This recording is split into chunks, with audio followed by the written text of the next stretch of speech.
Bienvenidos de regreso a Biblia y Teología con el Dr. Larry Trotter. Esperemos disfruten el siguiente episodio.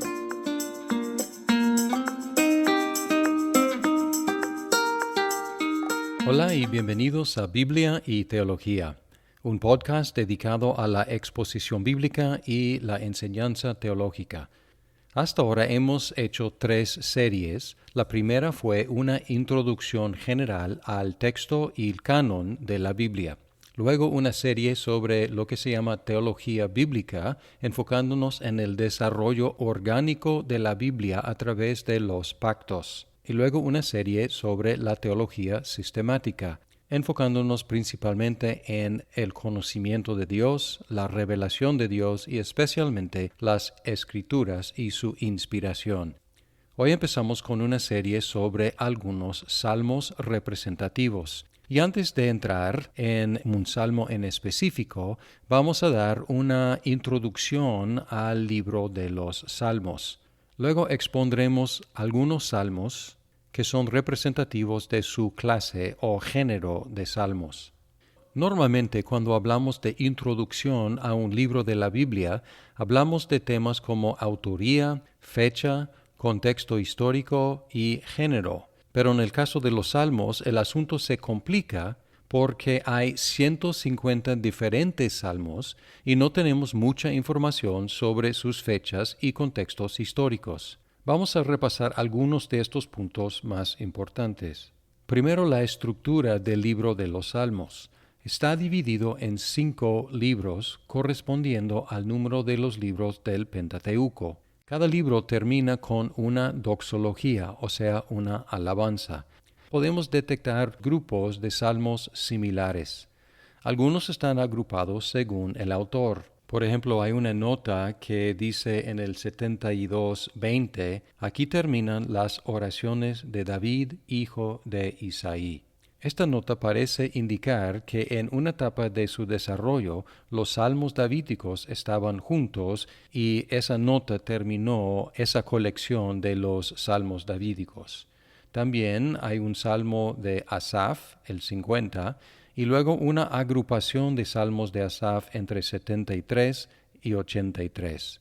Y luego los salmos de los hijos de Coré, 42 a 49.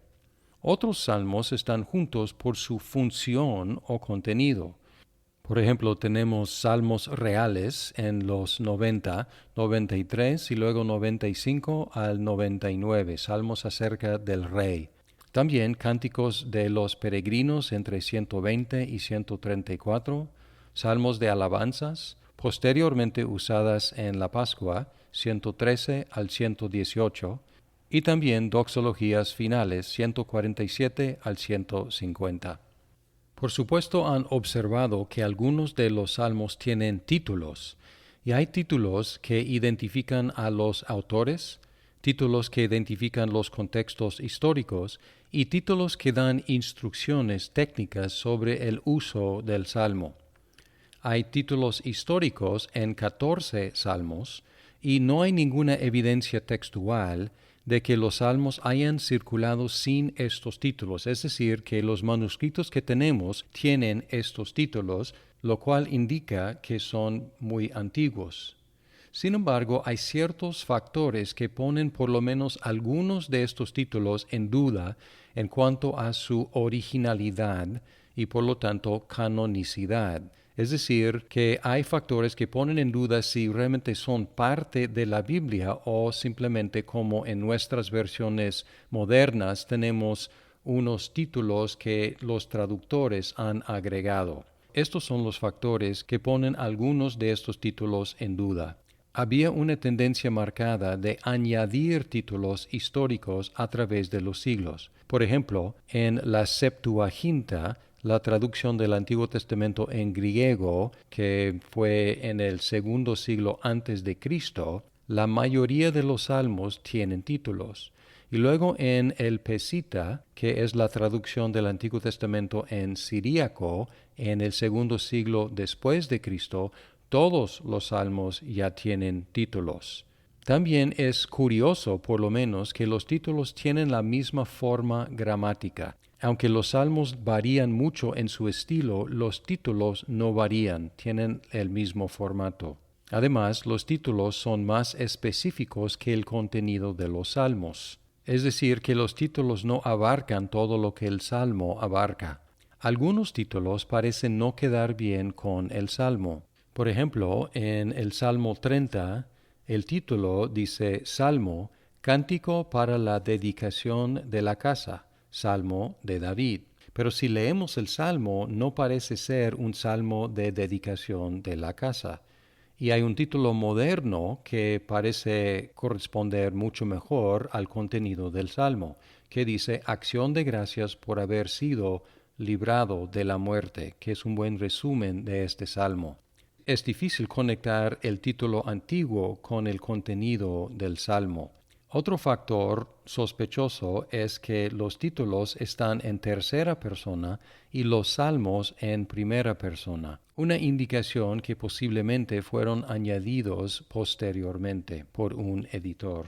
En cuanto a los títulos de autoría, hay 105 que indican el compositor. Igual que en los títulos que indican contexto, había una tendencia de añadir títulos de autoría y tienen algunas de las mismas características de los títulos históricos.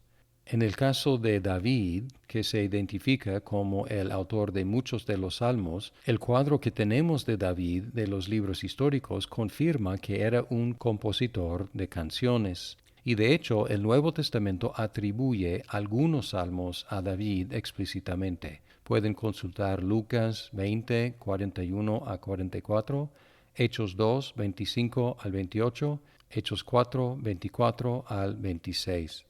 En general, podemos concluir que los títulos son antiguos, posiblemente originales, e indicadores de la interpretación antigua. Sin embargo, la naturaleza de la poesía es ser general, no históricamente concreta. Debemos tomar en cuenta lo que sabemos acerca de su contexto histórico. Al mismo tiempo, el uso individual y corporativo de los salmos a través de milenios testifica de su poder para trascender cualquier contexto histórico original, y es parte del encanto de los salmos, su atemporalidad, su aplicación a creyentes en toda época. Mencionamos que podemos identificar géneros entre los salmos. El salmo en sí es un género, pero hay subgéneros. Los autores Raimundo Dillard y Tremper Longman en su introducción al Antiguo Testamento definen un género así. Género es un grupo de textos que tienen entre sí una o más características en común. Y cuando estamos leyendo un texto, identificamos el género consciente o inconscientemente. Por ejemplo, cuando leemos un periódico, entendemos que los autores están expresando opiniones personales o reportando sobre sucesos recientes. Cuando estamos leyendo una novela, entendemos que no es algo histórico. Cuando leemos un texto de matemáticas, estamos conscientes de su género y no esperamos encontrar ahí una narración, más bien explicación de conceptos matemáticos. Esta identificación nos ayuda a interpretar el texto porque ya sabemos cómo funciona ese género. Los géneros son fluidos, no fijos ni herméticos, y un salmo puede participar en más de uno. Por ejemplo, un texto de matemáticas puede contar la historia de un gran matemático y está mezclando géneros, introduciendo historia en un texto de matemáticas.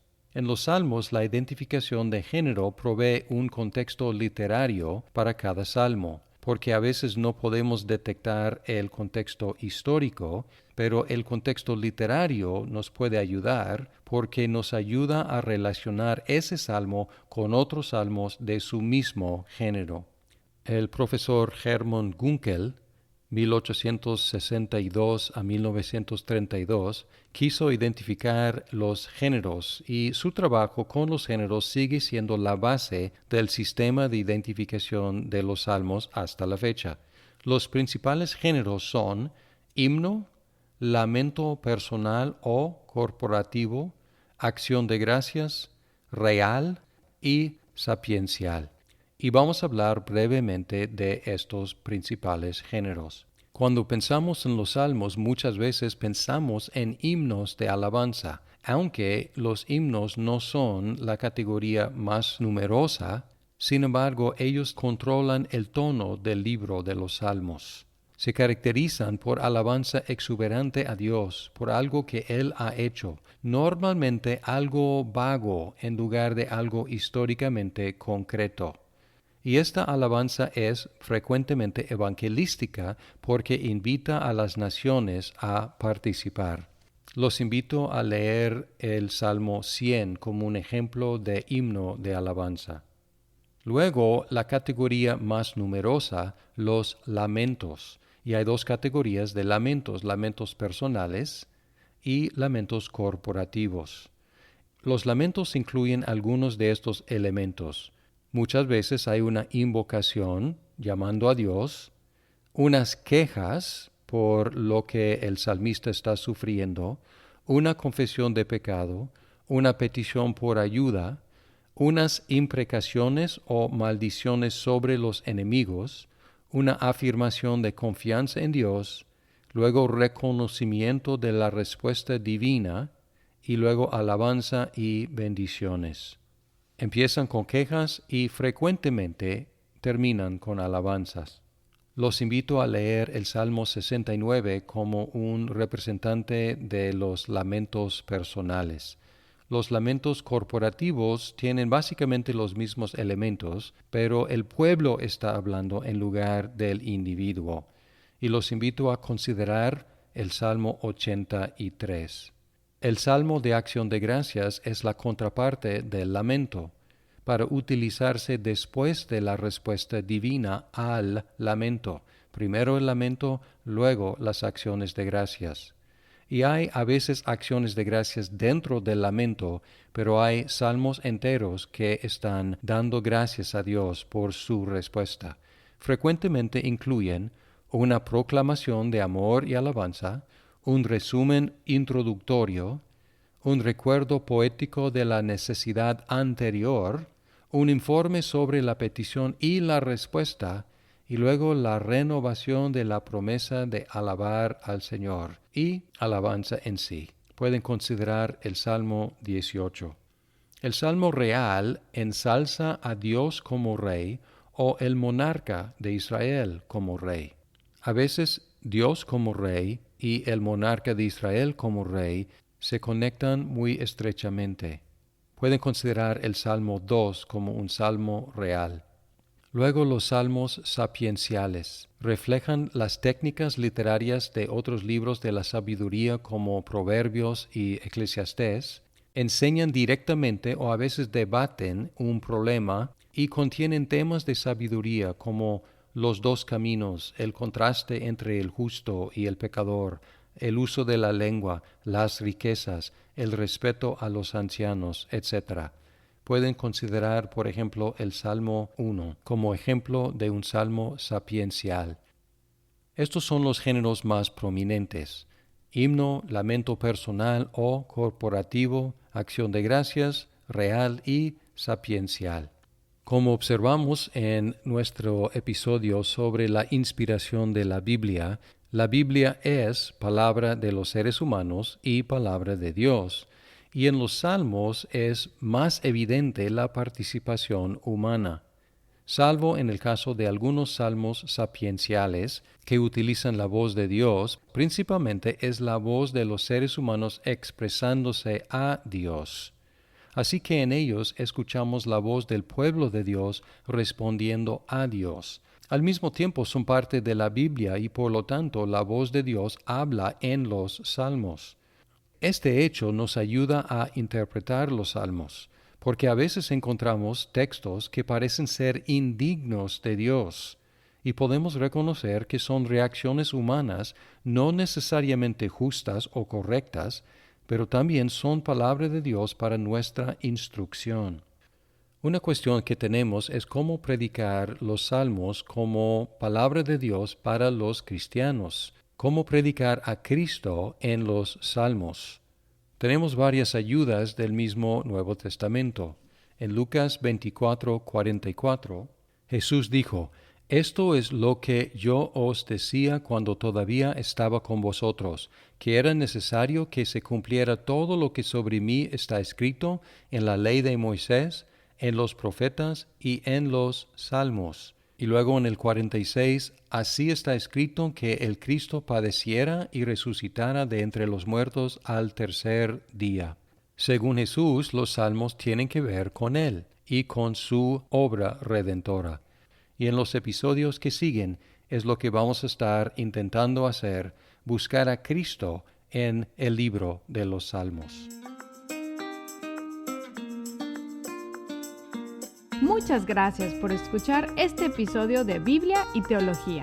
Esperamos que el programa sea de provecho para su vida. ¡Hasta pronto!